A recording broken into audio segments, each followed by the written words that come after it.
Galatia 3 nomor 27. Mana perkataan Paulus yang mengatakan akulah Mesias? Jangan. Ya, pengantar ini singkat para sahabat. Mantep TV sudah standby.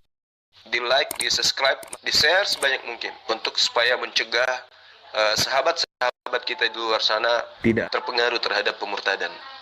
Galatia 3 nomor 27. Nah, tak bacakan dalilnya. Pertanyaan saya sederhana sama Bang Juma tentang bacakan dalilnya. Kamu semua yang dibaptis dalam Kristus telah mengenakan Kristus. Tuh dalilnya. Gini. Sebelum masuk saya pertanyaan tentang agama Islam ini. Tunggu, diam dulu. Right. Bisa diem gak sih orang kawanmu lagi bicara? Kamu iya, tuh kau kayak domba, gak mau tertib loh. Kau kayak aja bisa. Ini yang betina dulu, Galatia 3. Ayatnya? Galatia 3 nomor 27. Tidak ada di situ dia ngaku Mesias. Mana Kristen, semua yang dibaptis dalam Kristus, semua yang dibaptis dalam Kristus telah mengenakan Kristus. Itu beda konteks. Beda konteks. Beda konteks lagi. Beda konteks lagi. Kita baca lagi. Kristus adalah Mesias. Mana Paulus di Kisah Para Rasul 9 kita baca lagi. Udah lompat. Oke, berarti yang tadi gagal. Ya, bukan gagal, kamu nggak mau bahas itu. Itu beda konteks. Jangan beda konteks katanya, beda konteks lagi. Alkitab itu beda konteks lagi. Kalau sudah kena di jantung, beda konteks. Ya, memang beda inilah konteks. Kristen penyesat. Orang penyesat begitu, pencuri ayam kalau udah ketahuan itu beda konteks. Yang kucuri bukan ayam tapi manuk. Itulah kalian. Ya, jangan kau di mana ayatnya Paulus mengatakan akulah Mesias? Jangankan Paulus, pengikutnya aja Kristen itu dikatakan sebagai Kristus. Betina, dengarkan. Betina, jangan kau minta ayat, lalu kita kasih ayat, kamu tidak mau dengar. Itu berarti kau keturunan monyet. Hanya monyet yang tidak mengerti bahasa Indonesia. Oke? Ya, maaf saya turunkan ya karena nggak mau diskusi santai. Ya karena kan sopan. Memang kita diskusi dengan binatang yang berwujud manusia. Tapi gini, sebelum saya bertanya kepada Bang Juma, tadi begitu Bang Juma bilang keturunan monyet, ada yang di bawah bilang guru saya beraksi katanya. Berarti aksi-aksi Bang Juma mungkin kebanyakan seperti itu ya. Oke lah. Oh iya, kepada keturunan monyet kayak kau itu memang saya begitu Bang. Iya, betul. Keturunan monyet, ya, keturunan kera, memang begitu. Orang-orang yang tidak punya akal, orang-orang yang tidak punya otak, orang-orang yang tidak punya otak kayak kalian itu ngapain? Kalau sudah dikasih kemudian data, terus kemudian datanya ditolaknya, lalu kemudian dia minta kemudian dijelaskan, tidak udah jelaskan, masih udah berkelit ke sana kemari, ya itu keturunan kera. Iya, baik. Kan Yesus mengatakan itu, dengar Bang. Saya bacakan dalilnya. Yesus mengatakan apa? Belum saya ngomong saja pun pertanyaan sudah menjawab duluan Bang Juma. Anak kera, dengar. Ya kan?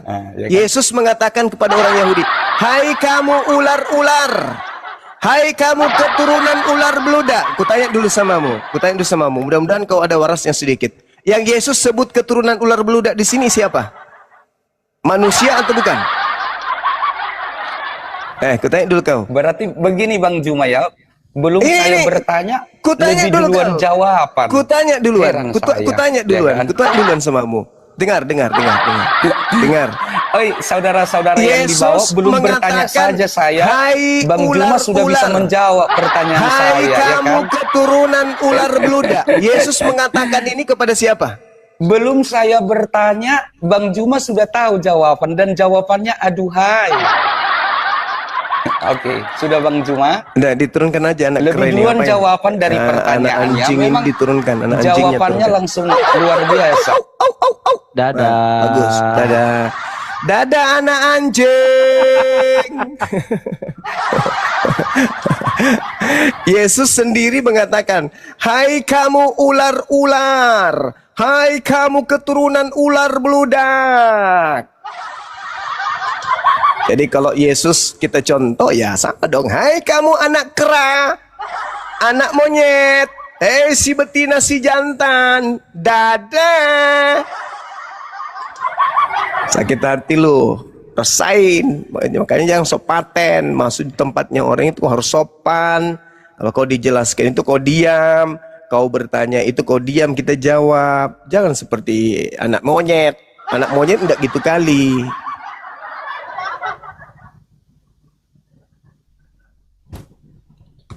Anak monyet enggak gitu kali gitu kawan. Bang Andi, ini namanya aja udah nggak sopan loh ini. Mau baca 2 Petrus 2 enggak? Biar jangan diturunkan dulu. 2 Petrus 2 ya. Itu APII itu bahwa anggota pengemis Islam Indonesia. Coba. Baca Galatia 2. Iya, 2. itu 2 Petrus 2 coba. 2 kamu Petrus ini 2. cari uang 2 miliar Coba. itu, kamu ini 2 mau Petrus 2 mata kamu coba hijau. Anda baca gitu. 2 Petrus 2 Berapa? ayat berapa? Anjing Juma. Udah. Data 21 22. Anjing Juma. Hei, Coba dibaca gitu. kau dengar tidak? Anjing. Baca dulu siapa yang anjing, Anda atau saya? Baca Kamu dalilnya akan dulu. Anjing kamu ini dikatakan di Al Dibaca dulu dong dalil kitabmu siapa yang Iya, anjing. anjing tanpa sholat masuk surga kamu. Dia- Ini menipu dibaca orang, dulu dong. perbodohan orang. Ya, Ayo, ya, ayo, Islam. ayo, ayo. Ya, dibaca, Bentar ya, dibaca. saya baca dulu ya. Jangan marah-marah, jangan marah-marah, Bang. Ayo, mari, Ya, Jangan dibaca marah-marah. dulu. Ini mau dibaca Ya. nih. Jangan marah-marah ya.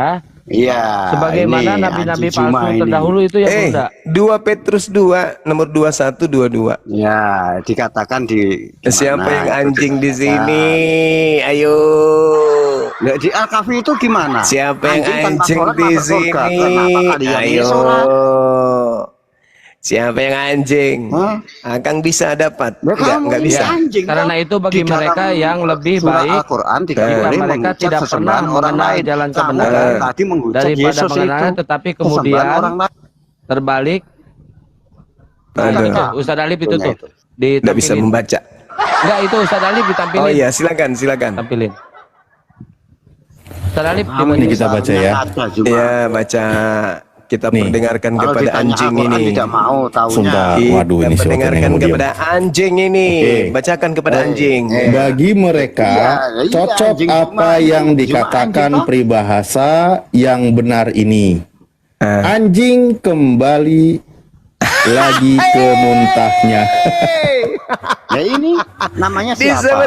disebut Siapa ini? anjing. Sebetulnya yang namanya Dalil kitabnya sendiri menyebutnya anjing. Enggak Iya, malu. ini namanya Juma Jadi anjing dikatakan itu begini. gimana? Guru-guru palsu itu adalah seperti mata air yang kering seperti kabut yang dihilangkan Ini gimana taufan bagi mereka. namanya? Juma Telah anjing. tersedia tempat dalam kegelapan yang paling dahsyat. Dari Sebab tadi mereka kamu mengucapkan mengucap kata-kata sembahan yang orang congkak lain. dan hampa Aku tanya, dan mempergunakan tidak mau hawa Al-Quran. nafsu cabul untuk memikat orang-orang yang baru saja melepaskan diri dari mereka yang hidup dalam kesesatan. Yang santang ini juga Mereka goblok menjanjikan kemerdekaan kepada orang lain. Padahal mereka sendiri adalah hamba-hamba kebinasaan. Anjing. Karena siapa yang dikalahkan orang, ia adalah hamba orang itu. Sebab jika mereka oleh pengenalan mereka akan Tuhan dan Juru Selamat kita Yesus Kristus Al-Quran, telah ayo. melepaskan diri dari kecemaran-kecemaran dunia, tetapi terlibat bahas lagi. Al-Quran, Nah, ayo. maksudnya gini, orang yang masuk Kristen atau orang yang Kristen Betina. yang masuk kemudian Monyet ke kepada dalam orang-orang keselamatan lain. Yesus Sekarang di mana? Kristus telah melepaskan anjing. diri mereka dari kecemaran-kecemaran dunia, tetapi terlibat lagi di dalamnya, maka akhirnya keadaan mereka lebih buruk daripada semula. Anjing. Yang Kamu ini- tadinya anjing, maka setelah dia kembali melakukan ini melakukan gimana, kamu? dosa, maka dia disebut anjing kembali lagi ke muntahnya. Ya, Babi yang mandi kembali lagi ke kubangannya. ini Baca anjing, dalilnya, kamu. baca lagi dalilnya, ulang lagi. Sebab jika mereka oleh pengenalan mereka akan Ini Tuhan anjing, dan Pak. Juru Selamat kita Yesus Kristus telah melepaskan diri dari Ya, kecemaran-kecemaran itu dunia, Allah yang di- tetapi terlibat kembali lagi di Tunggu-tunggu dalam Bani Israel kecemaran adalah Nabi tersebut, Muhammad. maka akhirnya keadaan mereka lebih buruk dari yang semula. ini Karena bagi mereka adalah lebih baik jika mereka tidak pernah mengenal jalan Israel kebenaran daripada yang mengenalnya, Bani tetapi Israel kemudian mereka adalah berbalik Allah dari yang perintah perkasa. kudus yang Siapa disampaikan bukan kepada kalau mereka. bukan Nabi Bagi Muhammad. mereka cocok apa yang dikatakan peribahasa benar ini. Anjing kembali lagi ini ke goblok. muntahnya, dan babi yang mandi kembali lagi ke kubangannya. bilang kau bilang Nabi Muhammad itu Allah yang perkasa. Kamu ini goblok, kamu menurut ini. kitab Petrus, orang Kamu ini inilah anjing. Anjing. Iya, kamu ini di Hai anjing. Anjing, anjing, anjing. Anjing lebih mulia anjing di kamu itu. Anjing, anjing, anjing. Hei anjing, Anjing lebih mulia. babi anjing, babi anjing, Oh, anjing, itu anjing, dikatakan. anjing, babi, Hah? babi anjing, anjing, anjing, babi, babi Buang aja anjing. itu, host. Apa sih pertanyaan? Hai, kena deh. Kita dibilang anjing, tapi ternyata orang Kristen yang meninggalkan kecemaran-kecemaran dunia, tetapi terlibat lagi ke dalam kecemaran itu, dan akhirnya keadaan mereka lebih buruk dari kecemaran semula. Mereka cocok dengan peribahasa yang benar ini. Anjing kembali lagi ke mentahnya. Jadi kalau ada orang Kristen yang melakukan dosa, itu disebut anjing yang makan muntah, babi yang kembali ke kubangan. Lalu bagaimana dengan Kristen yang tidak melakukan dosa? Apa namanya?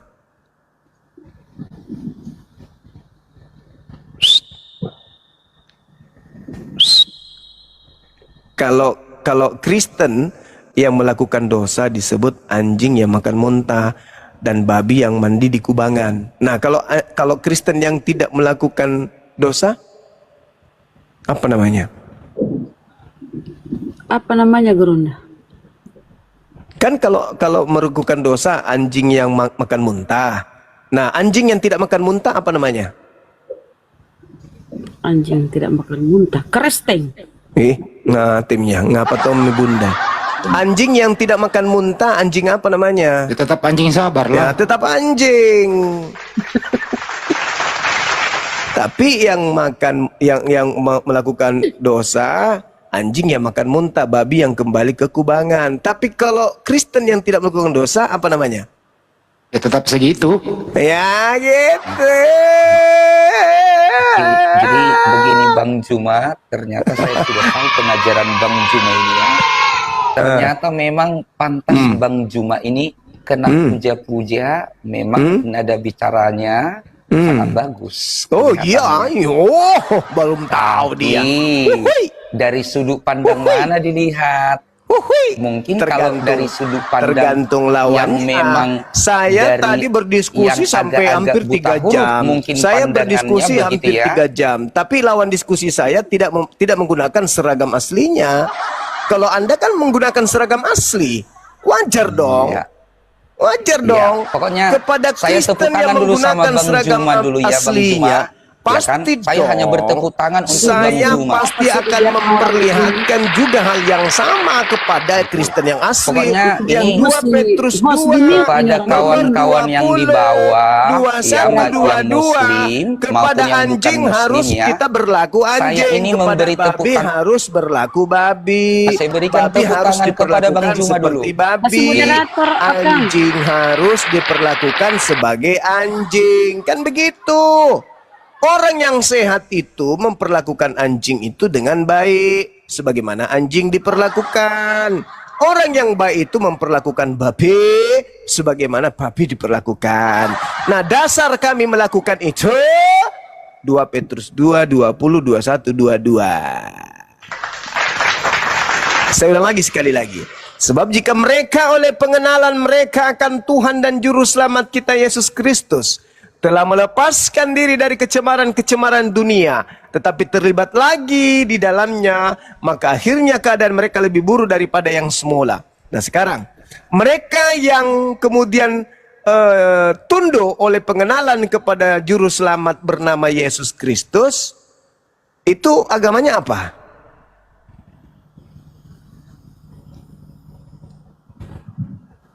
Kita ulangi, Gurunda, apa?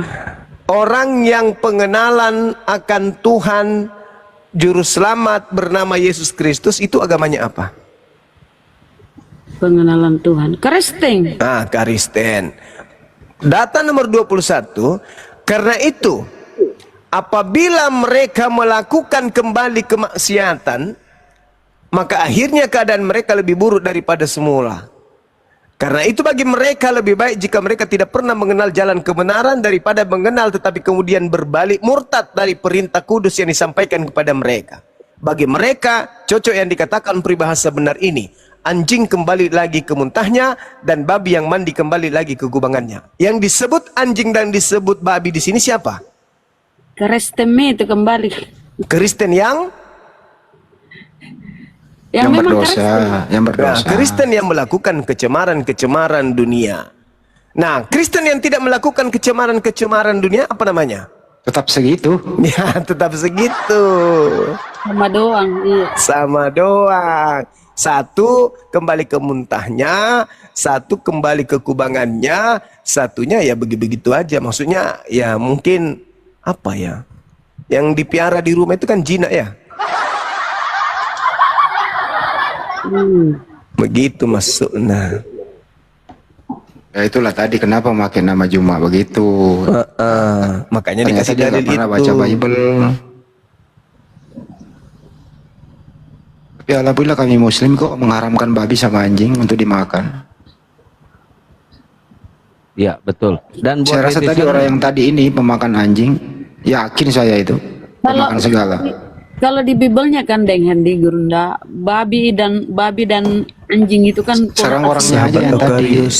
Serang orangnya aja yang tadi Bang Bunda Rama. Iya, maksudnya konotasinya buruk jelek gitu loh. Padahal itu makanan kesukaannya loh. Itu heran nih. Buat teman-teman jangan lupa di tab-tab layar posting ulang dan di share-share ya, love orangnya digas ya. Kenapa kita biarkan tadi itu? Biar kita permalukan dulu mereka, jangan cengeng ya teman-teman ya. Biar kita permalukan dulu mereka seperti apa gitu ya. Jangan dikit-dikit turunin, santai, sabar.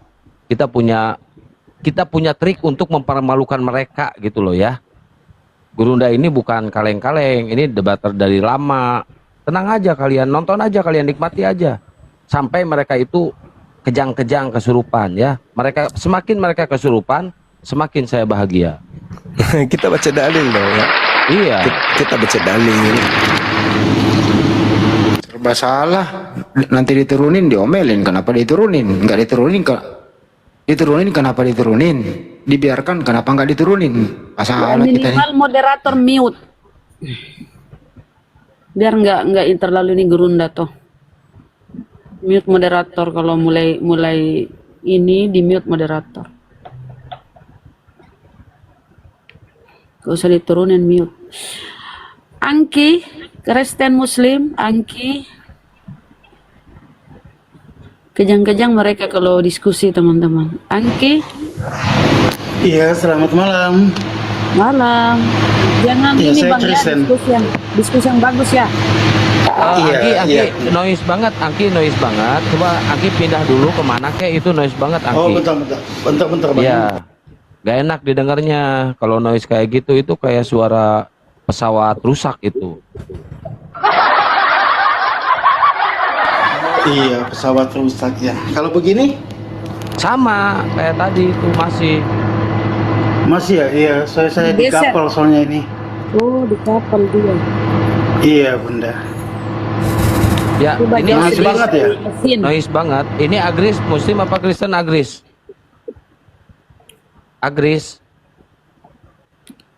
Agris. Ya, turunin aja moderator. Cari tempat yang bagus, Bang. Ya. Ngeheang itu, ngeheang. Oke. Noise banget ya, soalnya suara mesin sih. Ya, Bako, Muslim apa Kristen Bako? Bajo. Muslim, baik Bang. Nyimak dulu ya Bang. Sembarangan. Aren na tawannya tahu bacok. Nama kebesaran kan. Panggil Ki Bako. Oh, Bako itu rokok ya? Ini baco. Bajo. Iya dong. Nah kan kita ini bacok juga Jeki. Abdi terang. Pajaki abangku. Iya, makasih. Nah, kita orang Bugis kalau kecil panggilan teh itu baco. Kalau di Sunda berarti ujang ya. Ujang Apa lah. itu ya, ujang. Kami baco. Baco kan Kira dia. anu Gurunda. Kira akan bahasa Inggris toh. Kalau becek. Iya. Baco Baco kan dia. receh. Baco ka dieu. Tapi namanya baco itu rata-rata baco kutu. Bang Hos, ya saya pamit turun aja ya. Bang Zuma, salam kenal dari saya. Salam kenal Bang Angki. Iya, soalnya kayaknya noise banget di sini. Soalnya saya di kapal ini, Bang. Bentar bang. Menurut Gurunda Iya. ini mengganggu nggak noise-nya Gurunda? Bisa kok, bisa. Masih bisa ya? Masih bisa Bang Angki. Silakan. Oh, kalau mau masih bisa diskusi. ya? Masih bisa. Tapi Oh, nanti kalau iya. giliran Anda nggak bicara, di-mute sendiri ya. Oke, siap Bang ya. Oke, Saya kayaknya baik. begitu. Kalau saya nggak bicara, saya langsung mute. Ya. Oke. Silakan Bang. Ini Bang Zuma, ya salam kenal lagi ya Bang Zuma. Saya tertarik banget dengan Pak Ustadz ya. Pak Ustadz siapa nih? Ya, tetap membahas tentang keselamatan itu ya. Kalau saya memang ada turunannya dari Muslim juga, kakek saya juga. Terus saya tertarik kembali untuk membahas tentang keselamatan tadi itu Bang. Iya. Iya, silakan. Gimana ya Bang, kalau kita sebagai umat ya, kita sebagai manusia ini, karena kita kan tidak akan hidup lebih lama di dunia ini, terus gimana supaya kalau kita misalnya kita mati, terus kita bisa masuk dalam kerjaan surga itu Bang. Ya, makasih Bang. Iya, sederhana. Kalau di Islam itu beriman kepada Allah, beriman kepada Nabi Muhammad, menjaga hubungan kepada Allah dan kepada sesama manusia. Itu dalam Islam. Selamat. Yesus juga mengajarkan itu kok. Yesus mengatakan hidup kekal, beriman kepada satu-satunya Tuhan, dan mengenal dirinya sebagai utusan Tuhan. Dah selesai, itu aja. Oh iya betul juga Bang ya. Tapi kan bagaimana dengan dosa-dosa kita selama kita hidup di dunia ini Bang? Apakah itu juga tidak bisa menjamin kita untuk masuk dalam kerjaan surga itu ya Bang? Apakah Dosa. hanya karena iman itu ya? Dosa itu kan kita diajarkan untuk bertobat. Yesus pun mengajarkan bertobat. Nabi Muhammad mengajarkan bertobat. Jadi untuk selamat dari dosa-dosa ya bertobat, memohon kepada pencipta langit dan bumi untuk dosa-dosa kita itu dihapuskan. Dan pencipta langit dan bumi itu maha pengampun. Dia akan mengampuni segala dosa-dosa hambanya. Kalau hambanya benar-benar memohon dengan sungguh-sungguh dan berjanji tidak mengulang lagi. Begitu saudara. Begitu ya Bang. Apakah ada manusia yang sanggup untuk seperti yang Abang katakan barusan, ada nggak manusia yang bisa atau sanggup untuk masalah pengampunan atau pertobatan itu ya Bang? Ada banyak orang yang bersungguh-sungguh hijrah, benar-benar dia bertaubatan nasuha, ada banyak. Berjanji tidak melakukan kemaksiatan lagi itu banyak. Dan orang yang benar itu adalah bukan sekali dia berdosa lantas bertobat tak melakukan dosa-dosa lagi. Itu berarti orang tidak diuji. Orang yang benar itu adalah mereka yang selalu menghadapi ujian, dan ketika dia menghadapi ujian dia senantiasa bersandar kepada Tuhannya untuk tidak melakukan maksiat. Seperti itu Bang. Dan kalaupun dia jatuh bukan karena dia sengaja, tapi karena betul-betul dia tak sanggup melawan arus kemudian kemaksiatan itu. Entah ada caranya iblis untuk menjatuhkan dia, tapi lagi-lagi dia kembali bertaubat kepada Allah, kepada Tuhan pencipta langit dan bumi. Nah yang bahaya itu kalau segala sesuatu sudah boleh, karena berharap ada juru selamatnya, ada yang menjamin keselamatannya. Itu yang bahaya. Saya berdiskusi dengan banyak Kristen. Banyak di antara mereka yang mengatakan, ya kami sekarang bebas mau melakukan apa saja. Karena sudah ada yang menjamin keselamatan kami. Selama kami percaya kepada dia sebagai juru selamat, ya kami selamat. Boleh melakukan apa saja. Dan memang itu dalam kitab Anda ada kan. Segala sesuatunya halal, segala sesuatunya boleh. Kan ada dalam kitab saudara itu, dalil itu. Kalau di Islam enggak. Di Islam itu harus berhubungan dengan pencipta langit dan bumi dengan cara menjalankan perintah dan menjauhi larangan. Kalau jatuh, tobat, kembali memperbaiki diri. Gitu Bang. Oh begitu Bang. Tapi kalau setahu saya sih kalau di Kristen itu nggak ada sih Bang, kalau dihalalkan segala cara untuk melakukan sesuatu, kata lainnya dosa itu Bang. Karena kalau saya dulunya pernah belajar juga sih di Alkitab itu dulunya, ada yang tertulis itu di Roma 3, di Roma 9 ayat pertama sampai ayat berapa ya? Roma 3 ayat 9, 10, 11, 12 sampai 15 kalau nggak salah itu dia bilang tidak ada seorang pun benar, seorang pun tidak ada seorang pun yang mencari Allah, semua orang itu menyeleweng, bahkan mulut mereka menganga bagaikan liang kubur. Jadi kalau menurut saya sih tidak ada manusia yang benar, seorang pun tidak ada manusia yang benar-benar bertobat dalam satu pertobatan tentang mengenai dosa itu Bang. Iya, tapi kalau di Kristen kan kalian sudah bukan lagi tunduk pada kuk penghambaan. Orang Kristen ini bukan lagi hamba Tuhan. Orang Kristen ini diajarkan, didoktrin bahwa Kristen itu adalah anak Tuhan, pewaris surga. Nah, gimana ceritanya pewaris surga mau berdosa gitu loh. Makanya orang Kristen itu diajarkan Paulus, kalian sudah merdeka. Jangan lagi mau diperhamba. Kalian sudah merdeka. 1 Korintus 10:23, segala sesuatu diperbolehkan. 1 Korintus 6 nomor 12, segala sesuatu halal. Jadi di Kristen itu nggak ada perintah lagi, nggak ada perintah jangan makan ini, jangan makan itu. Nah, sementara di Islam perintahnya ya bertobat. Nggak boleh kami makan sembarangan, apa yang dilarang Tuhan kami nggak boleh. Iya Bang, kalau masalah makanan sih memang kayak daging semuanya itu kita kayaknya tidak dihalalkan, tidak diharamkan ya buat kita ya, buat Kristen ini. Segala macam daging itu kita makan semuanya. Ya tapi kalau kalau untuk kegiatan dosa atau perlakuan yang tidak baik dosa itu ya ada di Wahyu 3 ayat 19 itu Bang, kita ditegur sebab Tuhan itu mengasihi kita, makanya kita ditegur dan disuruh bertobat gitu loh Bang. Nah sekarang Adam itu jatuh dari surga itu karena makan kan? Betul Bang. Nah satu perintah dilanggar karena makanan, Adam dampaknya efeknya malah dikatakan seluruh keturunannya itu ya mewarisi. Nah bagaimana dengan Kristen yang bukan cuma satu makanan perintah, bahkan seluruh makanan yang diharamkan dihalalkan semua. Jadi kalau Adam aja diusir dari surga, Kristen yang bukan dari surga bagaimana mau masuk surga? Iya betul Bang ya.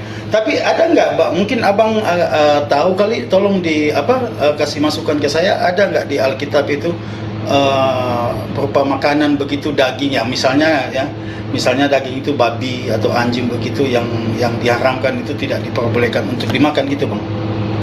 Yaitu Imamat 11 nomor 7, jangan kau makan babi karena itu haram bagimu. Gak boleh. Di mana jangan, Bang? Imamat 11 nomor 7. Di Imamat 11 ayat 7 ya? Iya. Oke Bang, makasih Bang ayatnya. Iya.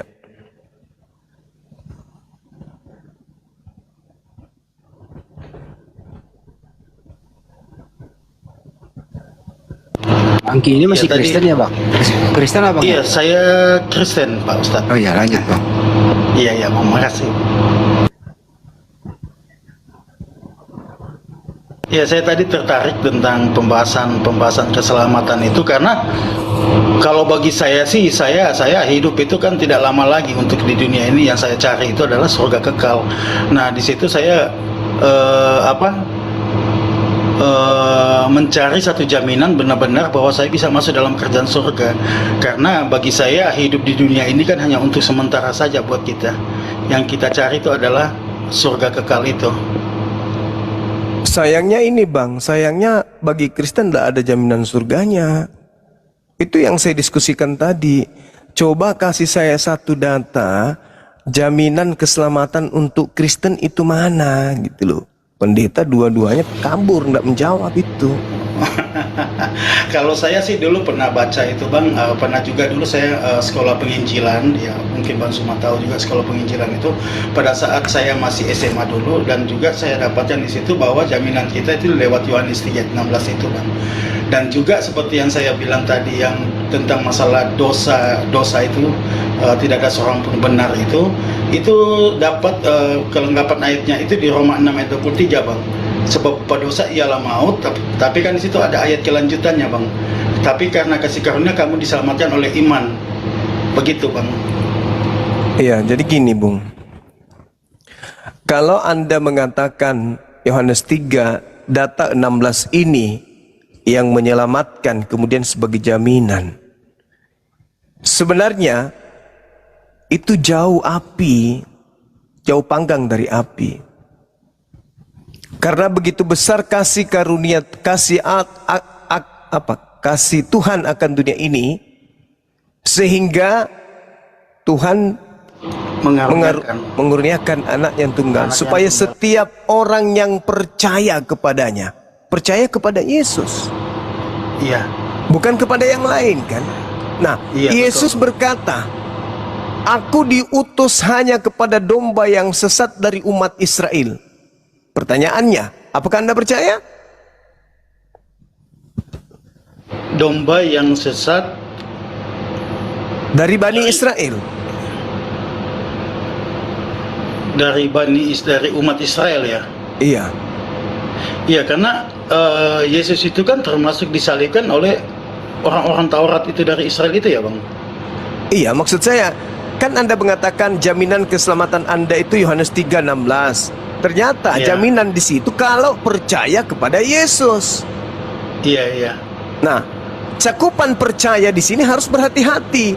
Karena orang Kristen itu sudah didoktrin dan didogma percaya kepada Yesus itu ya menjadi Kristen.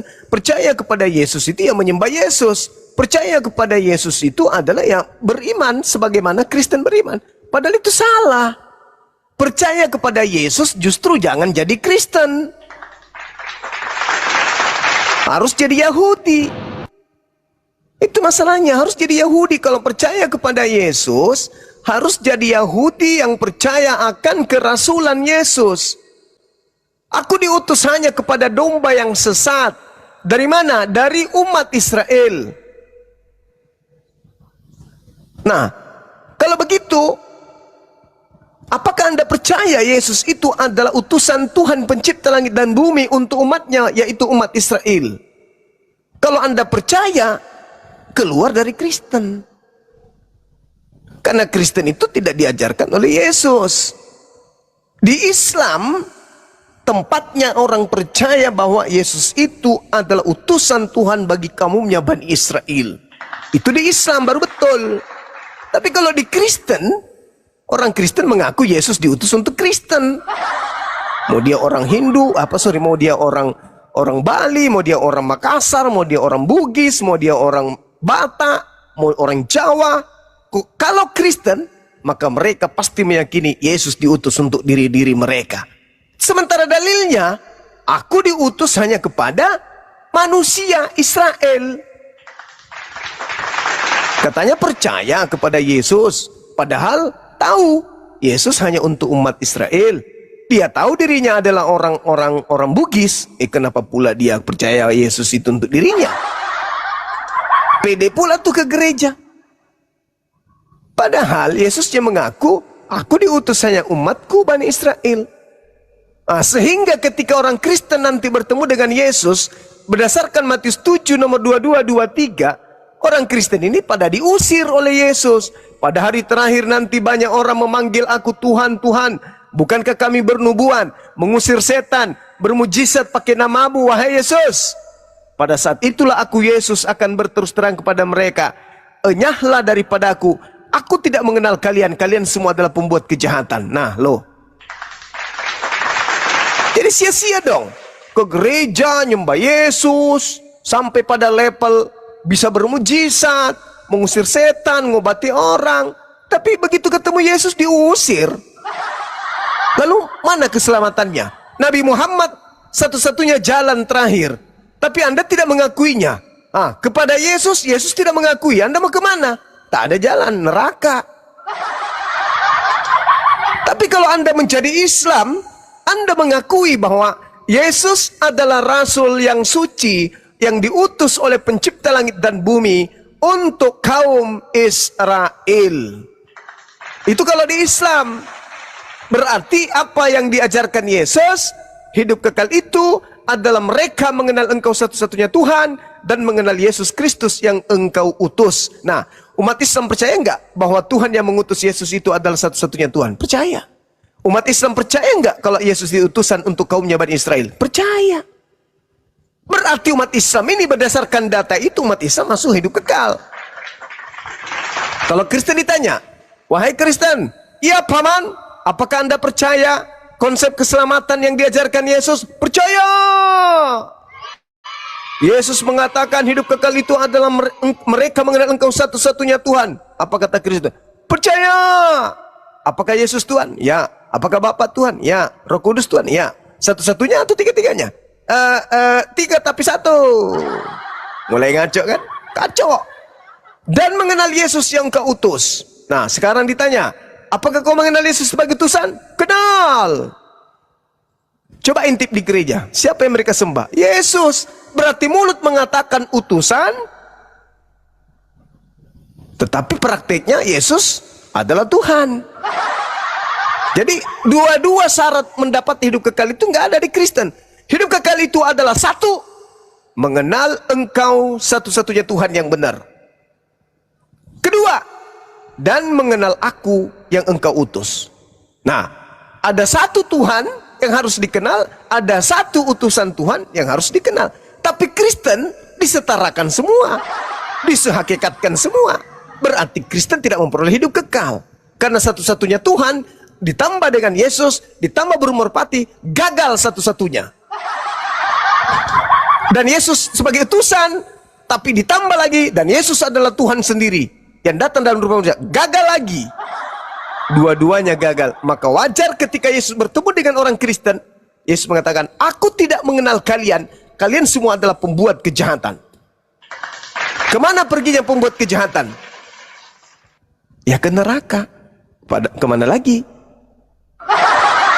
Inilah saudara yang saya katakan, kalau Anda ingin selamat, satu-satunya jalan hanya ada di Islam. Tak ada jalan keselamatan di luar Islam, tak ada. Dulu ada, zamannya Nabi Musa, Musa sebagai jalan keselamatan bagi kaumnya. Zamannya Yesus, jalan keselamatan pada zamannya, dan itu pun untuk kaumnya. Tapi setelah itu dan di luar kaumnya ada nggak keselamatan? Nggak ada. Makanya Yesus mengatakan akan datang roh kebenaran yang akan memuliakan aku. Dia akan mengajarkan segala sesuatunya akan keadilan, akan hukum-hukum, dan penginsapan dunia akan dosa. Tuh, siapa dia? Siapa yang kemudian menginsapkan dosa dunia? Yesus tidak mungkin. Ajaran Yesus tidak mungkin. Kenapa? Karena justru Yesus katanya dia hanya untuk Bani Israel. Nah, sementara dunia, segala dosa dunia. Berarti harus ada seorang yang datang yang kemudian mengatur kehidupan manusia seluruhnya, seluruh manusia di atas dunia, sehingga dosa dunia itu terhapuskan. Begitu saudara. Jadi tak ada jalan lain. Begitu ya. Iya. Kalau saya sih mengakui bahwa Yesus itu adalah Tuhan karena lewat Yohanes 14 juga dia bilang, akulah kebenaran, akulah jalan dan kebenaran dan hidup. Tidak ada seorang pun yang datang kepada Bapa kalau tidak melalui aku. Dan juga Yesus mengaku sebagai Tuhan. Ada yang dia bilang kepada muridnya, di mana itu ya, saya juga lupa itu ayat itu bang. Jadi kalau menurut Bang Zuma, berarti kalau kesimpulannya tadi, kalau orang yang berdosa seperti kita lah, katakanlah kita ini kan, itu pintu surga itu kemungkinan kita nggak bisa capai ya, gitu ya bang. Nah, akulah jalan, akulah kebenaran, akulah hidup. Tidak ada yang sampai kepada Tuhan kalau tidak melalui aku. Kan Yesus cuma jalan. Dia kebenaran, betul. Dia jalan, betul. Dia hidup, benar. Tapi dia bukan pencipta. Dia hanya utusan Tuhan yang memberikan ajaran kebenaran, yang menunjukkan jalan kepada Tuhan, sehingga orang-orang dengan sampai kepada Tuhan mereka hidup kekal. Apa jalan yang diajarkan Yesus? Apa kebenaran yang diajarkan oleh Yesus? Satu, akulah jalan. Apa jalan itu? Orang-orang Israel yang ingin kembali kepada Tuhannya harus melalui aku. Harus melalui aku. Orang-orang di luar Israel ketika kemudian ingin menemukan jalan keselamatannya, harus kemudian mengakui aku adalah jalan. Bukan aku adalah tujuan. Nah, bagaimana dengan orang Islam? Orang Islam mengakui itu. Yesus itu jalan bagi umatnya untuk kembali kepada Tuhannya. Kenapa? Karena pada zaman Yesus datang, berdasarkan kitab saudara dan juga berdasarkan kitab Al-Quran saya, wa makaru wa makarallah, orang-orang terdahulu membuat makar. Umatnya Yesus pun membuat makar. Orang-orang Yahudi, ahli Taurat, orang Farisi sudah menduduki kursi Musa. Dengarkan apa ucapan mereka, jangan kau ikuti perbuatannya. Sebab mereka berkata tapi tidak mempraktekkan. Jangan kau ikuti. Sehingga yang benar adalah mengikuti Yesus. Apa itu? Menteorikan hukum Tuhan dan mempraktekkan hukum Tuhan tersebut. Akulah jalan.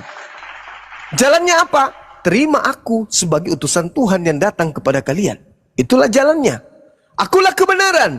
Semua lontaran-lontaran ucapan yang aku sampaikan, lakukan itu. Itulah kebenarannya. Dan akulah hidup. Barang siapa yang melakukan apa yang kuperintahkan, sebagaimana apa yang diperintahkan oleh Tuhan untuk aku sampaikan, maka mereka akan sampai kepada Bapa untuk memperoleh hidup yang kekal. Gampang kok. Mantap, Abang. Sederhana kok itu. Nah, sekarang ketika Anda berbicara kemudian tentang dosa, di Islam solusinya itu sederhana.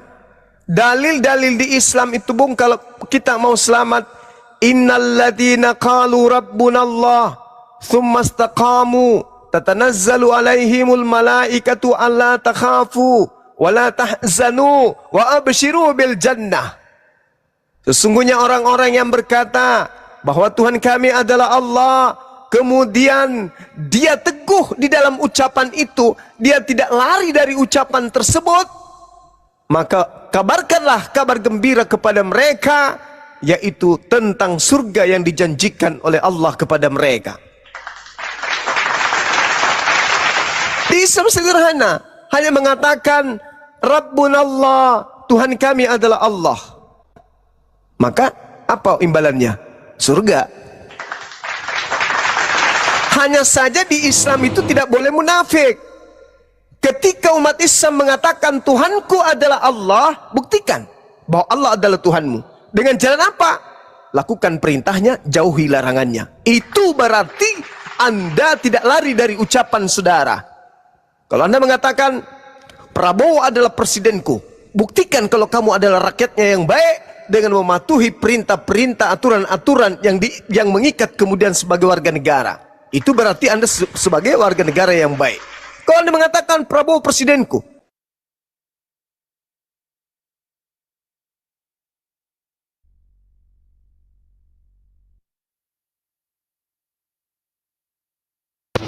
Halo, hilang Bang? Ya, suara Gurunda hilang, kepental kan? Ayo, kayaknya sinyalnya jelek. Sebentar Bang, tunggu dulu sebentar ya. Tunggu Bang Juma naik lagi tuh, naik lagi Bang Jumanya ya. Tunggu sebentar Bang. Sinyalnya kayak di tab layar teman-teman, tab layar, posting ulang dan di share ya. Loporenya jangan lupa nih digas ya teman-teman ya. Sinyal kayaknya nih. Oh, udah di atas. iya, bukan sini, memang kena tombak, tapi kan anti rungkat nih, anti sihir dia. Anti sihir. Lanjut. Jadi gitu Bang. Jadi kalau di Islam itu mengatakan Rabbunallah, kami beriman kepada Allah, maka kudu wajib dipraktekkan itu ucapan itu.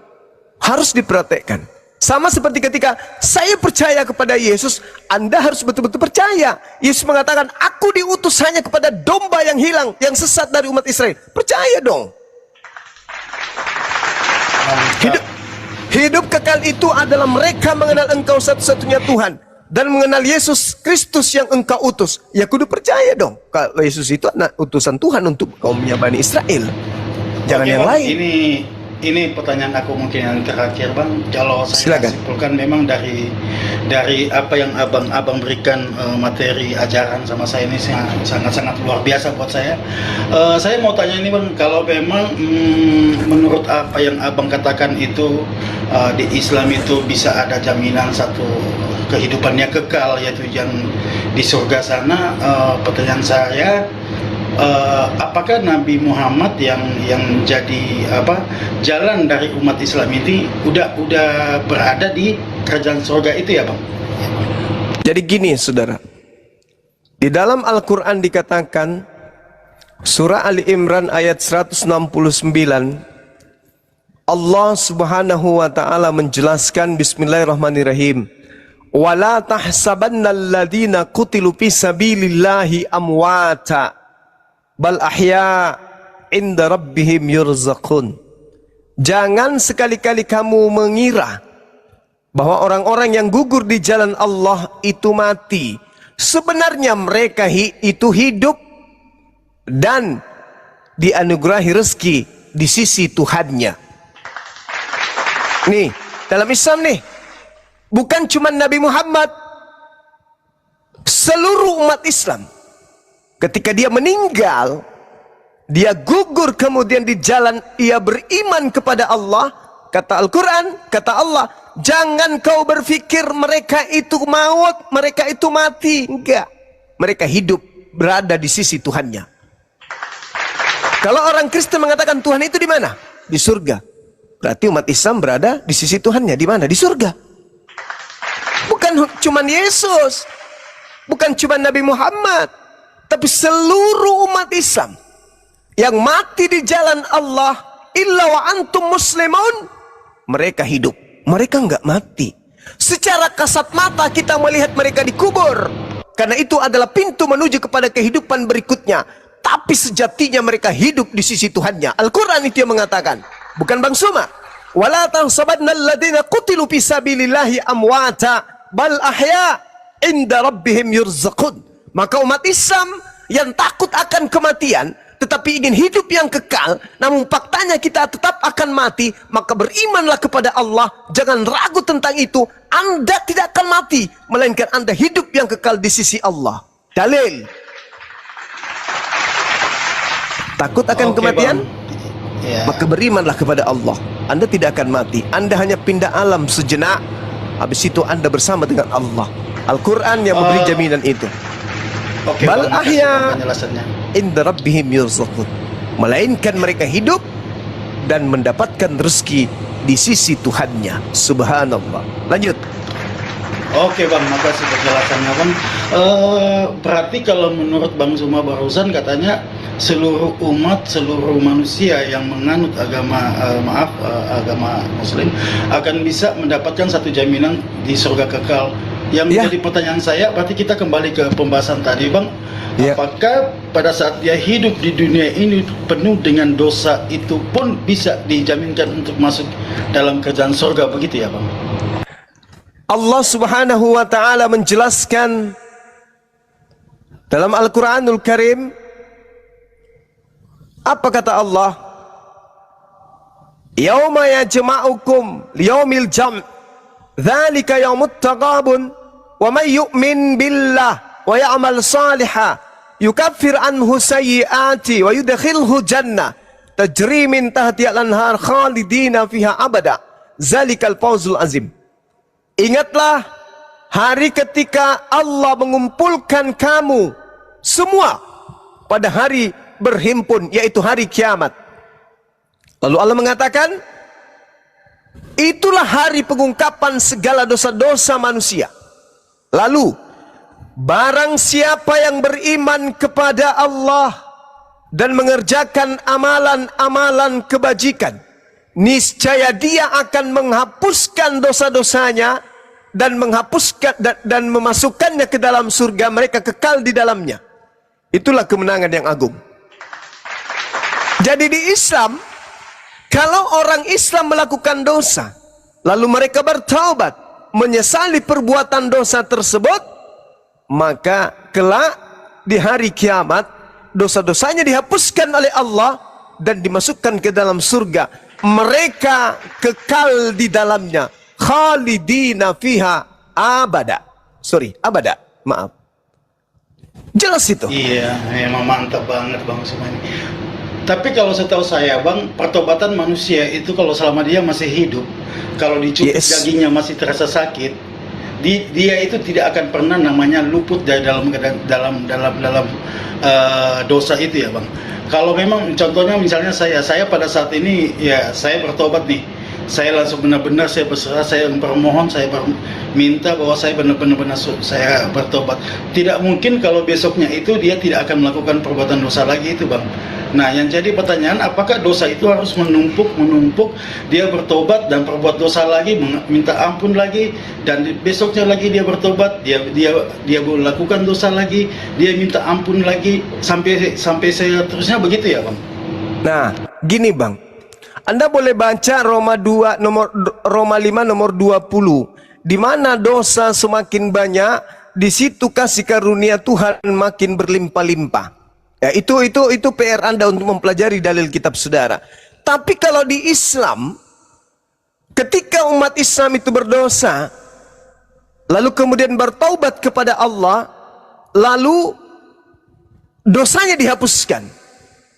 Lalu kemudian jatuh lagi dalam dosa, bertaubat lagi, dihapuskan lagi, lalu berbuat dosa lagi, lalu dihapuskan lagi, lalu kemudian bertaubat lagi, dihapuskan lagi. Yang celakanya nih ada dua. Kalau keadaannya seperti itu, celakanya ada dua. Yang pertama, kalau dia sengaja melakukan maksiat, maka dia jatuhnya kepada kemunafikan. Mantap. Itu, kalau bukan kemunafikan, yang ditakutkan adalah meninggalnya bukan dalam keadaan bertaubat, tapi meninggalnya dalam keadaan bermaksiat. Itu. Kalau dia meninggal dalam keadaan bertaubat, alhamdulillah. Tapi gimana kalau dia sementara maksiat dia meninggal? Sementara dalil tidak ada yang bisa menjamin manusia itu bisa hidup 5 menit ke depan. Gimana kalau sementara melakukan maksiat mati? Aku melakukan ini karena terpaksa. Mau tidak mau, ya mau tidak mau, daripada aku tidak ya mending aku begini. Mati dalam keadaan seperti itu, apa boleh buat?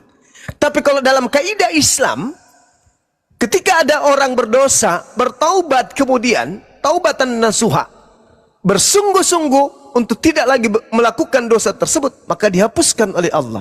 Kalaupun misalnya dia punya dosa, tapi dia punya amalan kebajikan, dia tidak pernah menyekutukan Allah, tidak pernah menyembah selain daripada Allah, mati dia membawa dosa, masuk neraka bisa jadi.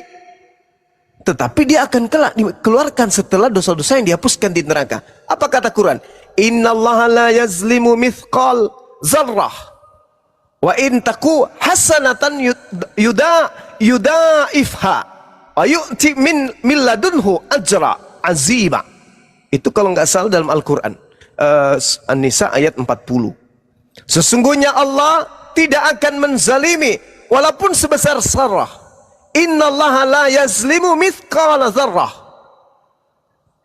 Jika sesuatu yang sebesar zarrah itu berupa kebaikan, niscaya Allah akan melipat gandakannya dan memberikan pahala yang besar dari sisinya. Artinya, selama manusia itu tidak menduakan Allah, tidak menyembah selain daripada Allah, mati membawa dosa, masuk neraka, tetapi kelak masuk surga.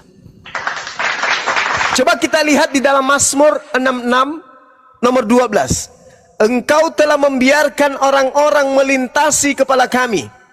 Kami telah menempuh api dan air, tetapi engkau telah mengeluarkan kami sehingga kami bebas. Yuda 1:23. Selamatkanlah mereka dengan jalan merampas mereka dari api. Artinya, Bible pun mengajarkan bahwa ternyata selama orang itu tidak menyembah selain daripada Tuhan pencipta langit dan bumi dengan judul apapun, ini kami sembah karena dia kan anak Tuhan, ini kami sembahkan ini karena dia adalah firman, ini kami sembah karena dia ada jalan menuju kepada Bapa. Oh, nggak bisa. Hargai dia, hormati dia, sanjung dia, junjung dia sebagaimana kadarnya, tapi jangan berlebihan. Laqad kafaral ladina qalu, jangan kau berlebihan tentang Allah. Sehebat apapun Yesus, sehebat apapun Nabi Isa, dia hanya utusan Tuhan, penuntun, penunjuk jalan menuju kepada Tuhan. Jangan pernah kau sembah, jangan, sembahlah Tuhannya Yesus, jangan kau sembah Yesusnya. Karena kaidah di dalam Bible dan kaidah dalam Al-Quran itu jelas sekali bahwasanya kita boleh masuk neraka, boleh. Tetapi karena kita tidak pernah menduakan Tuhan kita, maka seketika dosa-dosa kita sudah habis dicuci di neraka, ujung-ujungnya kita kekal di surga. Itulah Islam. Boleh Anda melakukan dosa apapun, boleh. Tapi jangan pernah berbuat maksiat dengan cara menduakan Allah. Kenapa? Karena menduakan Allah itu kekal di neraka. Kekal di neraka. Kekal selama-lamanya. Tak ada ujungnya. Selama-lamanya. Tak ada 1000 tahun, 1 miliar. Enggak ada. Kekal di neraka. Kalau Anda menyembah Yesus. Tetapi kalau Anda tidak menyembah selain daripada Allah, Anda punya dosa. Mungkin sebesar gunung. Mungkin setinggi langit. Tapi ada masa akhir. Ketika Anda masuk ke neraka, ada masa akhirnya. Mungkin 1000 tahun, mungkin 2000 tahun, mungkin 3000 tahun Anda di dalam neraka. Tapi meskipun demikian, kata bapak saya nih, meskipun film kartun, kalau udah berlebihan, jangan juga dong. Neraka, Pak, neraka. Siksaan paling ringannya adalah menggunakan alas kaki berupa sendal yang membuat otak kita di dalam mendidih seperti minyak goreng yang sedang dididihkan. Kira-kira gimana siksanya tuh? Ini orang kena sakit gigi aja, dipanggil sayang melempar, lempar batu. Dipanggil sama suaminya, sayang lempar batu kalau saya gigi. Ini otak yang ada di kepala mendidih seperti minyak kelapa yang sedang panas-panasnya. Kira-kira siksanya kayak mana? Itu bisa kita alami 1 detik, mungkin sudah gila. 2 menit. Ini dalam kehidupan di neraka, di mana di neraka sehari di neraka sama lamanya 1000 tahun di bumi. Nah, bagaimana kalau kita 1 tahunnya ukuran neraka, 2 tahunnya, 1000 tahunnya ukuran neraka? Wow! Ini siksaan paling ringan. Bagaimana mereka yang kekal, yang menjadi bahan bakar api neraka, yang menjadi kemudian batu pembakar orang-orang dalam neraka? Gimana ceritanya itu? Dan itu dalam kehidupan kekal. Maukah kita, relakah kita?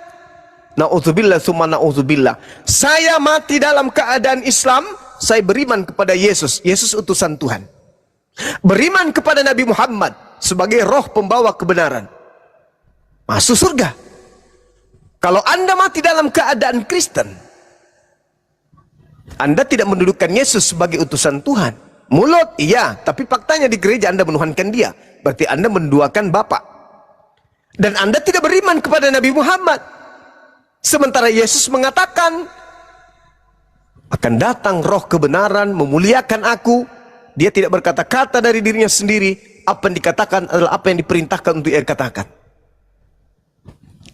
Ini fakta, ini real. Jadi kalau kita Islam, kita sudah beriman kepada Nabi Muhammad sekaligus beriman kepada Yesus. Tapi kalau di Kristen hanya beriman kepada Yesus, itu pun imannya salah karena menuhankan Yesus, tapi tidak beriman kepada Nabi Muhammad. Nah, ini pembeda. Sementara hidup Anda ya mungkin 5 tahun, 10 tahun, 15 tahun, paling lama 30 tahun ke depan Anda sudah pindah alam, rekreasi di sana. Nah, sekarang kalau Anda salah jalan, gimana dong? Kekal total di sana. Iya betul Bang, ya. Tapi kalau menurut yang saya anut, yang saya ikutin di ajaran Kristen itu bahwa kita kembali ke masalah keselamatan tadi ya Bang. Kalau kami itu dosa kami udah ditebus satu kali dan untuk selama-lamanya lewat kayu salib dan lewat terangkatnya Yesus ke dalam kerajaan surga itu, disitulah kita sudah benar-benar sudah dilunasin hutang kita, ditebus. Karena seperti yang dikatakan di Yohanes 3 ayat 16 yang kita pernah bahas tadi itu, bahwa beriman kepada penebusan itu maka kita akan masuk dalam kerajaan surga itu Bang. Karena kalau dosa-dosa kita, kalau dosa-dosa saya pribadi ya, saya nggak bilang orang Kristen, tapi saya pribadi dosa-dosa saya sudah diampuni lewat Yesus Kristus, dan itu sudah dilakukan pada 2000 tahun yang lalu. Itu satu kali dan untuk selama-lamanya. Kan di Ibrani 6 ayat 10 juga katakan begitu, bahwa inilah kita telah dikuduskan satu kali dan untuk selama-lamanya. Dan juga di Roma 6 ayat 10 juga sudah bilang begitu, bahwa kita telah diampuni satu kali dan untuk selama-lamanya oleh Yesus Kristus. Dan untuk melakukan dosa kembali, kita tidak akan tergiur dengan masalah dosa, tapi namanya manusia pasti akan jatuh dalam keadaan dosa ya Bang ya. Kita pasti akan jatuh dalam keadaan dosa, dan bagi saya tidak akan minta ampun lagi Bang. Tapi saya mengakui bahwa saya telah mengakukan dosa itu, dan saya takut ditegur oleh Tuhan, ditegur oleh Bapa di surga. Ya, itu ada juga Bang, ada juga ayatnya di Wahyu 3 ayat 20, dia bilang begini Bang. Dia bilang Wahyu 3 ayat 20, kalau kita melakukan dosa itu, dia akan menegur kita dan mengajar kita, maka dari itu relakanlah hatimu dan bertobatlah. Ya, jadi kalau untuk ajaran kita sebagai pengikut Kristus itu, bahwa dosa kita itu sudah ditebus satu kali dan untuk selama-lamanya lewat kayu salib itu Bang. Dan kita memperoleh hidup yang kekal, yaitu surga itu Bang. Oke, baik. Kalau di Islam tak ada kemudian penebusan seperti itu. Di Islam itu bukan ditebus. Di Islam itu dihapus. Baginda Rasul Muhammad sallallahu alaihi wasallam datang mengajarkan manusia menghapus dosa. Bagaimana cara manusia itu kemudian menghapus dosa? Taubat. Itu solusi. Tuhan pasti ampuni. Wa yuzakkihim. Nabi Muhammad datang untuk mensucikan umatnya. Orang yang suci kembali ke jannah, tempat suci. Nabi Muhammad diutus wa yuzakkihim untuk mensucikan dosa-dosa umatnya. Kalau di Kristen menebus, cuman fatal. Dan tebusannya itu error. Kenapa saya katakan error? Coba dibuka mic-nya Bang. Coba dibuka mic-nya. Anda punya utang 1 miliar di Pegadaian. Lalu saya datang. Karena saya sayang saudara, saya datang kemudian menebus utang Anda di Pegadaian sebanyak 1 miliar. Utang Anda lunas gak? Bagaimana Bang? Anda punya utang di Pegadaian 1 miliar. Kemudian saya datang menebus utang Anda 1 miliar itu. Anda punya utang lunas gak? Lunas. Lunas. Tapi kalau 3 hari kemudian saya datang ambil kembali uang saya yang 1 miliar dari Pegadaian, Anda kembali berutang gak? Kalau misalnya abang datang lagi ke Pegadaian, terus abang ambil lagi uang 1 miliar itu. Iya. Anda kembali berutang gak? Enggak. Kenapa bisa? Ya karena bukan saya lagi yang ngambil ke sana, kan begini Bang Zuma yang tebus saya nih kan, karena Bang Zuma sayang sama saya, kasihan sama saya, nggak bisa nebus nih hutang saya. Terus Bang Zuma datang ke Pegadaian itu, Bang Zuma sudah jaminkan di situ bahwa di mana hutangnya si Angki ini sudah saya tebus nih. Nah, udah lunas, ya kan? Lunas. Udah lunas. Nah, terus kalau Bang Zuma lagi yang datang ke sana, Bang Zuma yang ambil pinjam uang lagi 1 miliar itu ke Pegadaian tadi itu, apakah itu bukannya hutangnya antara Pegadaian dengan Bang Zuma ya? Dengan aku kan sudah enggak lagi. Berarti saya. Iya, dengan Bang Juma lagi berarti kan? saya yang sekarang berutang Ke Pegadaian. itu. Oke. Ya. Nah, Anda punya dosa. Yesus datang Ya. menebus dengan jalan mati di atas salib, betul? Iya, betul. Oke. Lalu hari ketiga hidup kembali. Berarti dosa Anda setelah 3 hari kembali. Wah, tidak seperti itu, Bang. Gimana itu? Lah, tadi analogi saya gimana? Saya analogikan apa tadi? Anda punya utang di Pegadaian, saya datang Iya. menebus, tapi 3 hari aku ambil kembali utang itu, uang saya. Berarti kembali ada utang lagi 1 miliar. Karena utangnya saya bayar cuma 3 hari. Tidak seperti itu konsepnya, Bang. Yesus itu dia bangkit dari kubur. Dia bangkit dari kubur itu menandakan bahwa benar-benar bahwa itu adalah hari kemenangan. Bukan Gimana berarti ceritanya? Gimana ceritanya? Menang. Dia menebus dengan Iya. jalan mati. Coba abang sebutkan siapa rasul yang menurut abang atau nabi-nabi yang dari dulu yang bisa dia mati terus dia hidup dan dia terangkat ke surga dengan kemenangan yang dia peroleh seperti Yesus. Saudara, kalau Anda berbicara mengenai penebus dosa yang benar itu adalah domba-domba Yahudi yang mati karena nebus dosa-dosa mereka. Si domba nggak hidup lagi. Itu baru penebus yang sejati. Ini ada orang nebus dosa, tapi cuma 3 hari doang. Habis itu dia hidup. Bukan hebat dia. Itu dia tidak hebat. Di Bible itu, Bang, di Alkitab itu ada tertulis itu, Bang, di Roma 6 ayat 10 itu bahwa inilah kita telah dikuduskan, inilah kita telah diampuni 1 kali dan untuk selama-lamanya. Tapi Begitu cuma juga 3 hari, di Bang. Ibrani. Cuma 3 hari. Iya, karena dia harus diangkat memang, Bang. Kalau dia tidak diangkat pada saat hari yang ketiga, berarti penebusan itu tidak dianggap bahwa itu benar-benar penghapusan dosa, Bang. Lah, justru kalau dia tidak bangkit berarti betul-betul dia menebus. Wah, kalau dia tidak bangkit berarti sama dengan yang abang percayai dong. Tidak bangkit di kuburan terus, ya kan, Bang? Loh, saudara, Anda harus percaya bahwasanya Yesus pernah berkata bahwasanya iblis akan dilemparkan keluar dari kubur. Anda juga harus percaya bahwa Yesus palsu akan datang melakukan tanda yang dahsyat. Apa tanda dahsyat itu? Keluar dari kubur. Anda juga harus percaya bahwa Yesus memberikan tanda kepada angkatan jahat, bahwa tanda yang diberikan Yesus kepada angkatan jahat adalah anak manusia akan keluar dari kubur. Ayo. Itu Anda harus percaya. Jadi Anda ingin mengatakan bahwasanya, oh, dia bukti menebus dosa kami karena dia bangkit. Anda salah konsep. Saya makanya kasih analogi. Kalau misalnya Anda mengatakan, Bang Suma dong yang berutang, kan Anda sudah nebus dosa saya tadi dengan cara Anda melunasi.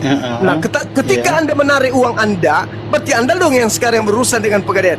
Dengan kata lain, segala dosa yang ada pada Kristen yang ditanggung oleh Yesus, sekarang Yesus wajib hukumnya masuk ke neraka. Pertanyaan saya kepada abang, dosa itu kembalinya kemana, Bang? Dosa itu kembalinya kemana ya, Bang? Ya, dosa itu tempatnya di mana? Dosa itu tempatnya di surga, di neraka, seperti yang neraka. ditulis di Yesus membawa dosa-dosa Kristen sedunia itu kemana? Ya itu, Bang, dosa-dosa kita itu sudah mati lewat kematian Yesus Kristus Nah, itu dan lalu lewat salib bangkit. itu. Cuma Dan 3 dia hari. bangkit. Cuma Iya, 3 dia hari. bangkit. Benar. Pada Cuma hari yang 3 hari, ketiga dia bangkit dan dia menandakan bahwa kemenangan dia untuk menghapus dosa-dosa kita. Oh, tidak itu, bisa. Dan dosa-dosa kita itu semua sudah dihapus, Bang. Tadi kan kita mengatakan bahwa dosa itu tempatnya di neraka. Bukan di kuburan, di neraka. Iya. Ketika seluruh dosa orang Kristen diambil oleh Yesus, Yesus harus membawanya kemana? Ya ke neraka. Sekarang yang mana yang masuk akal? Kristen mempertanggungjawabkan dosanya sendiri, atau Tuhannya yang kudu harus ke neraka membawa dosa itu? Oh, tidak seperti itu, Bang. Kenapa Jangan tidak lari seperti konsep itu? dong. Itu Konsep sama halnya gimana? seperti ini loh. Sama halnya begini loh, Bang. Gimana? Seperti yang abang katakan tadi lewat umat abang itu, bahwa lewat jalan umat abang itu semuanya akan masuk dalam kerajaan surga apabila dia mati, ya kan? Iya, Apabila karena dia bertobat. meninggal. Karena mereka bertobat. Yang jadi pertanyaan saya, bang, coba abang sebutkan ini salah satu masalahnya manusia kenapa yang bisa. berbeda dengan bertobat. Tunggu, bang. Maksudnya begini, bang. Kalau coba abang bilang sama saya, ada nggak salah satu manusia yang ada di dunia ini yang bisa masuk dalam kerajaan surga itu karena melakukan pertobatan itu? Kata lainnya perbuatan baiklah. Karena pertobatan itu kan Yesus sendiri mengatakan bertobatlah sebab kerajaan langit sudah dekat. kerjaan surga sudah dekat, bang, ya. Hah? Kerajaan langit, tidak ada surga, itu terjemahan yang keliru. Dia kita bilang dari kerjaan surga kok, bang. Iya, tapi itu kan penipuan Bible, lembaga Bible. Masa Itu sih? Iya, coba Anda baca original teksnya, surga atau langit? Iya, bang. Jadi iblis itu menggunakan agama Anda untuk banyak pengikutnya. Jadi iblis memakai nama Yesus untuk menyesatkan banyak orang bersama dengan dirinya masuk ke dalam neraka. Sekarang begini, Bung, untuk membuktikan itu, bahwa yang keluar dari kubur itu bukan Yesus, dan itu adalah iblis. Yesus sendiri mengatakan, waspadalah kepada penyesat yang datang kepadamu memakai namaku dan berkata, akulah Kristus. Mereka akan menyesatkan banyak orang. Pertanyaan saya kepada saudara, berhasil tidak iblis memakai nama Yesus menyesatkan banyak orang? Kalau bilang iblis memakai nama Yesus itu saya baru dengar sih dari abang ini yang ngomong ini. Tapi kalau bilang iblis yang menguasai dunia itu memang betul, bang. Jangankan dari umat Kristen, umat manapun itu semuanya iblis memakai. Jangankan Yesus, tubuh kita ini sendiri dipakai oleh iblis untuk menjadi Yesus sendiri yang berkata, saudara, Matius 24 nomor 4 nomor 5. Waspadalah agar kalian jangan disesatkan, sebab akan datang banyak penyesat memakai namaku dan berkata, akulah Kristus. Mereka akan menyesatkan banyak orang. Pertanyaan saya, berhasil nggak penyesat ini memakai nama Yesus untuk menyesatkan banyak orang? Kalau untuk seseorang yang memakai nama Kristus itu dalam arti bukan dia bilang bahwa dia adalah Yesus, bang, tapi dia kemungkinan dia memakai nama Yesus, dia membawa nama Yesus untuk dia misalnya memberitakan Injil. Karena dari semua umat, contohnya di Kristen itu tidak semuanya itu bisa masuk dalam kerajaan surga, bang. Tidak ada satupun orang Kristen yang akan masuk ke dalam surga. Saya jamin itu. Tidak ada. Masuk surga. Tidak mungkin. Itu mustahil. Ya, masuk dong. Masuk, mana dalilnya? Dalil. Apa? Dalilnya simpel, bang. Yohanes 3:16 itu. Yang percaya. Iya. Nah, Yesus mengatakan, segala firman yang engkau berikan kepadaku telah aku sampaikan kepada mereka, dan mereka telah menerimanya. Apakah Anda percaya bahwa segala firman pada saat itu Yesus sudah sampaikan? Saya tidak mengambil dari firman yang manapun, bang. Yang saya ambil di sini adalah dari Roma, karena saya orang durhaka. Katanya percaya kepada Yesus, kenapa percaya kepada Paulus? Bukan Paulus, karena Paulus Roma itu surat Paulus. Iya. Roma itu surat Paulus. Iya, karena dia kan sudah dipilih. Yang mana yang mau dipercaya? Yesus. Nah, Yesus terus kenapa Anda percaya kepada Paulus? Paulus kan rasul. Itu yang rasulnya diutus. Siapa? Rasul siapa? Ya, Rasul Paulus itu kan utusan juga. Utusannya siapa? Utusannya siapa, bang? Yesus. Di mana Yesus mengutus Paulus? Pada saat dia bertobat. Hah? Yesus sudah tak ada di bumi. Yesus sudah terangkat ke langit. Paulus itu muncul mengaku menulis surat nanti di tahun 52 ke atas. Itu ada juga di kitabnya. Di Alkitab juga ada di mana cahaya Yesus itu datang di Kisah Para Rasul. Pada Saulus dulu ya, karena dulu kan Saulus ini yang tukang basmi ini, orang-orang pengikut. Nah, Yesus itulah nih. yang dikatakan oleh Yesus sebagai penyesat. Penyesat yang dimaksud Yesus itu Paulus. Begitu, saudara. Sekarang Yesusnya menasihati murid-muridnya di Bukit Zaitun. Apa kata Yesus kepada muridnya yang asli? Waspadalah kepada penyesat yang datang kepadamu memakai namaku. Jadi apabila ada orang berkata ada Mesias di padang gurun, ada Mesias di dalam bilik, Jangan tidak kamu seperti- percaya. Nah, Tidak seperti ketika itu. Paulus mengaku bertemu dengan Mesias, apa pesan Yesus, Bang? Percaya atau jangan percaya? Yang mana? Tunggu dulu bang, itu sudah ke sana itu bang. Dia kan tadi kan juga saya sempat dengar juga di mana ada pembahasan tentang pertemuan antara Yesus dengan Paulus itu bang. Jadi pada saat dia membasmi itu pengikut-pengikut Kristus itu kan di tengah perjalanan kan saya Yesus itu datang dan dia tanya, Paulus tanya, siapakah engkau? Dari mana Anda Apa tahu jawab kalau Yesus? itu yang datang Yesus? Apa? Dari mana Anda tahu? Alkitab. Dari Alkitab. Judulnya Alkitab. Alkitab dong. Iya kan? Karena begini loh bang, kalau kita Sekarang yang mau berbicara- dipercaya siapa? Kata dalil Yohanes 3:16 itu yang mau dipercaya siapa? Yesus, karena Yesus Nah, itu Yesus. Sekarang Iya. sekarang yang mengatakan bahwa Yesus bertemu dengan Paulus di padang gurun itu siapa? itu ada di Alkitab juga bang. Mulai ngaco kan. Loh, kok ngaco? Bagaimana? Kan begini Tadi, loh bang, kalau tadi kalau katanya dengan lantang mengatakan yang harus dipercaya Yesus, giliran ditanya siapa yang mengatakan bahwa Yesus bertemu dengan Paulus? Oke, kalau siapa yang mengatakan itu mungkin itu adalah apa yang namanya itu dari Rasul Paulus ini lewat Yohanes tadi itu. Nah, kok lewat- Para Rasul kan, bisa para Rasul. Iya, iya bang. Di Iya, mana- siapa? Siapa yang ngarang cerita kalau Yesus datang dalam rupa cahaya? Siapa yang ngarang Kalau cerita saya- itu? Saya aminkan bang, di Alkitab itu bukan karangan sembarangan juga bang, karena itu tertulis bahwa Wajar lah Anda itu jadi dia Kristen. dan nyata. Wajar, silakan Iya. aja Anda jadi Kristen, wajar. Iya, Bang. Wajar. Sekarang pertanyaan saya kan sederhana. Siapa yang mengatakan bahwa yang datang kepada Paulus itu adalah Yesus? Alkitab. Udahlah, Anda nggak layak diskusi dengan saya rupanya. Dan Anda istirahat dulu. Anda Oke, istirahat Bang. dulu. Makasih banyak ya. Iya, sama-sama, Iya. sama-sama. Oke, Anda istirahat selamat dulu, malam, Anda Bang rehat. Juma. Ya, ya. Anda Oke, makasih, rehat. Bang. Nah, oke, silakan Anda mati dalam kekafiran. Nggak Mati jujur, dalam- iya. Nggak mati jujur. dalam Maksudnya kebodohan. dijawab, Lukas. Iya, namanya penyesat. Kan udah kubilang tadi. Waspadalah kepada penyesat yang datang kepadamu memakai namaku dan berkata, akulah Kristus.